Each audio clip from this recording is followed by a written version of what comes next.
Hello बच्चों, तो अब हम डिस्कस करते हैं question number 50 from the chapter equilibrium. तो देख लेते हैं यहाँ पे हमें क्या क्या गिवन है। The degree of ionization of a 0.1 molar bromo acetic acid solution is 0.132।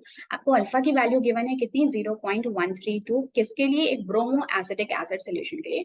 Bromo acetic acid का मतलब क्या हो गया? देखो यार, आप सभी जानते हो कि एसिटिक एसिड क्या होता है, CH3COOH, राइट। अब यहाँ से आप एक हाइड्रोजन को तो रिमूव कर लो और यहाँ पे क्या लगा लो, ब्रोमीन लगा लो, तो ये बन गया आपका ब्रोमो एसिटिक एसिड। ठीक है, तो इसका कॉन्सेंट्रेशन आपको कितना गिवन है, ब्रोमो एसिटिक एसिड में ऐसे लिख देती हूँ, है ना। तो ये गिवन है आपको 0.1 molar. So calculate the pH of the solution, हमें पीएच फाइंड आउट करना है, and pKa of the bromo acetic acid. ठीक है, कोई दिक्कत नहीं है, हम लोग वैसे भी डिग्री ऑफ डिसोसिएशन, आयनाइजेशन, इस तरह के जो क्वेश्चन है पहले भी हम कई बार कर चुके हैं, तो I don't think this is going to be a problem.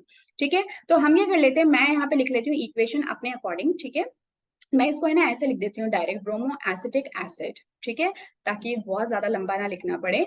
और इस ये किसके अंदर जा रहा है, ये टूट रहा है bromoacetate ion. As you can see this is bromoacetate ion and this is H3O plus. तो हम एसिटेट आयन को कैसे कर दें, मैं इसको BAA माइनस शो कर देती हूँ, प्लस ये मैं लिख देती हूँ H3O प्लस। ठीक है, बहुत लंबा है इसका फॉर्मूला, इस वजह से मैंने ऐसा किया है, लेकिन आपके पास स्पेस होगा तो आप बिल्कुल पूरी तरह से लिखें।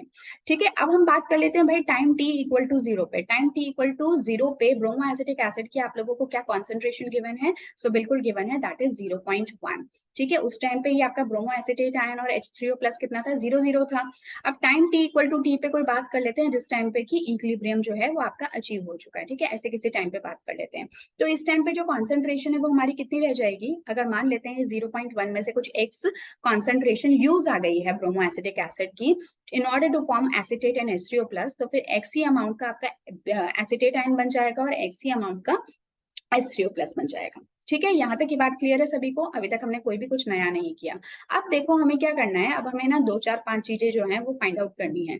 तो देखो सबसे पहले तो क्या है, आप लोगों को अल्फा की वैल्यू गिवन है, degree of ionization. Degree of ionization बताओ अल्फा, मैंने आप लोगों को पहले भी बता रखा है, डिग्री ऑफ आयनाइजेशन क्या होता है, नंबर ऑफ मोल्स या फिर कॉन्सेंट्रेशन कह दो जो कि डिसोसिएट हुई है, ठीक है, डिवाइडेड बाय टोटल मोल्स हमने कितने लिए थे, टोटल मोल्स टेकन या कॉन्सेंट्रेशन टेकन।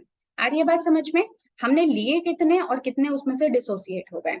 ठीक है, तो यार देखो x तो यहाँ पे आपको डिसोसिएट होता हुआ दिख रहा है और लिया आपने कितना था, 0.1 लिया था, तो यहाँ से मेरा अल्फा कितना आ जाएगा, x by 0.1। Is it clear?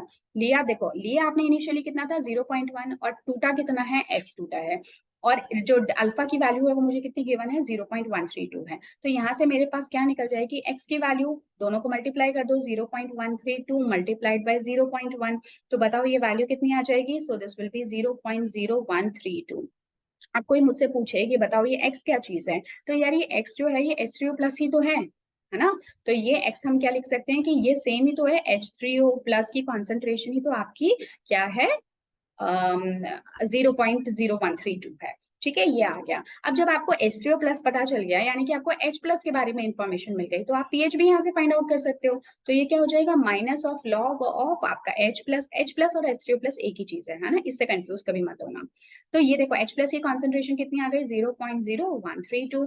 ठीक है, अब आप इसको सॉल्व कर लो, जब आप सॉल्व करते हो so you will get your answer something like this, 0.6 + 2 करके देखना आप एक बार इसको, बताना मुझे कि आपका यही आंसर जो है पीएच का आता है कि नहीं।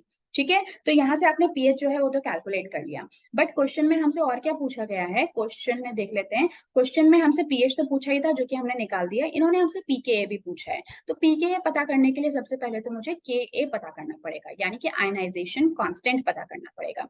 कोई दिक्कत नहीं है, कर लेते हैं, उसमें भी क्या प्रॉब्लम है ना, दूसरा कलर चूज कर लेती हूँ।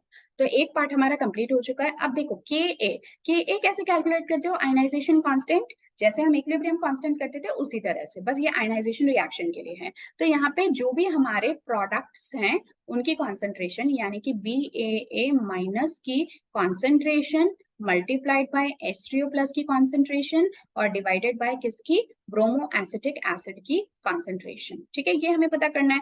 देखो जो ब्रोमो एसिटेट यानी कि X है, उसकी वैल्यू मैं आपको अभी बता चुकी हूँ, H2 प्लस भी X ही है, तो इसको मैं डायरेक्ट लिख देती हूँ X² bye bromo acetate ion. ठीक है, यहाँ पे क्या है अगेन जो आप 0.1 लेकर ही चलो, this will make your calculation simple. तो हम इसको पूरा 0.1 माइनस एक्स लेने की जगह 0.1 ले लेते हैं। इसका रीजन क्या है कि अगेन देखो यार, एसिटिक एसिड आप सभी जानते हो एक बहुत वीक एसिड होती है। आपने ब्रोमीन ग्रुप लगा दिया तो उससे क्या हो गया, अभी भी ये बहुत वीक एसिड है, तो इसकी जो Ka की वैल्यू जो भी कुछ आएगी वो बहुत ही कम आएगी। और चाहे तो आप इसकी डिग्री ऑफ आयनाइजेशन की वैल्यू से भी ये पता कर सकते हो 0.132 विच इज लेस देन 1। तो ये क्या है, वीक एसिड है। तो इस वजह से हम 0.1 माइनस एक्स में से एक्स को इग्नोर कर देते हैं और इसको 0.1 लिख देते हैं। So put it as 0.1। X की वैल्यू आपकी अभी अभी क्या आई थी, चलो बताओ जरा मेरे को। एक्स ये देखो, ये हमने कैलकुलेट किया ना 0.0132। 0.0132 का आपने कर लिया स्क्वायर और उसको डिवाइड कर दिया 0.1 से। अब बताओ जब आप इस पूरे को कैलकुलेट करते हो तो you will get your answer as 1.74 into 10 to the power of -3। ठीक है, ये आ गई आपके पास Ka की वैल्यू। आई थिंक आपको प्रोसीजर जो है वो अच्छे से समझ में आ रहा है, दिस इज इंपॉर्टेंट। अब Pka कैसे निकालोगे यार, जैसे pH निकालते हो ना वैसे ही तो pH कैसे निकालते हो, minus of log of H plus. तो Pka कैसे निकालोगे, minus of log of Ka। ठीक है, अब बताओ लॉग Ka की वैल्यू कितनी आई, अभी देखो हमने निकाली 1.74 into 10 to the power of -3। अब बस इसको आपको कैलकुलेट करना है। So you will get your answer as 0.2405। जब आप इसको 3 में से माइनस करते हो so you will get your answer as 2.7595। ठीक है, तो ये हमारे पास में क्या निकल के आ गई, Pka की वैल्यू। मैं आपको एक बात बता दूं, आप सभी जानते ही होंगे वैसे तो, ये जो K होता है ना, ये एक एसिड की स्ट्रेंथ के बारे में बताता है कि आपकी एसिड कितना स्ट्रेंथ रखती है। तो ये आप देख सकते हो कि ब्रोमो एसिटिक एसिड के लिए जो स्ट्रेंथ है वो कुछ 10 टू द पावर -3 के रेंज में, जो कि कोई बहुत बड़ी वैल्यू नहीं है। ठीक है, तो ये KO हो गया। और PK हम निकालते हैं बिकॉज जब हम ग्राफ्स अगर प्लॉट करते हैं ना तो KA की जो वैल्यूज है वो 10 टू द पावर -3, कई बार इससे भी ज्यादा वियर्ड वैल्यूज होती हैं। तो वहां पे जो ग्राफ है ना वो बहुत ही अजीब सा आता है और एक प्रॉपर वहां पे डिस्टिंग्विश आप कुछ नहीं कर सकते, प्रॉपर आप उसे डेटा को इंटरप्रेट नहीं कर सकते। तो इसलिए हम क्या करते हैं, उनको PK में कन्वर्ट कर देते हैं। This makes our graphical representation more easier, क्योंकि आप देख सकते हो ये वैल्यूज बहुत इजीली ग्राफ पे प्लॉट की जा सकती है। ठीक है, तो यहाँ पे हमने pH को कैलकुलेट किया किसकी हेल्प से, अल्फा की हेल्प से, Ka को कैलकुलेट किया और Pk को किया solve. So yes, this was the answer. आप चाहे तो अपने जो आंसर्स हैं उनको टेक्स्ट वाले पार्ट से भी चाहे तो एक बार कंपेयर कर सकते हैं। ठीक है, so yes, this was the complete solution from my side for the question number 50। So I hope कि आपको ये क्वेश्चन जो है और इसका सोल्यूशन अच्छे से समझ में आ गया होगा। बस अब मिलते हैं फिर नेक्स्ट वीडियो में, किस बात के लिए है ना। So in next video, we will be talking about question 51. Till then, take care.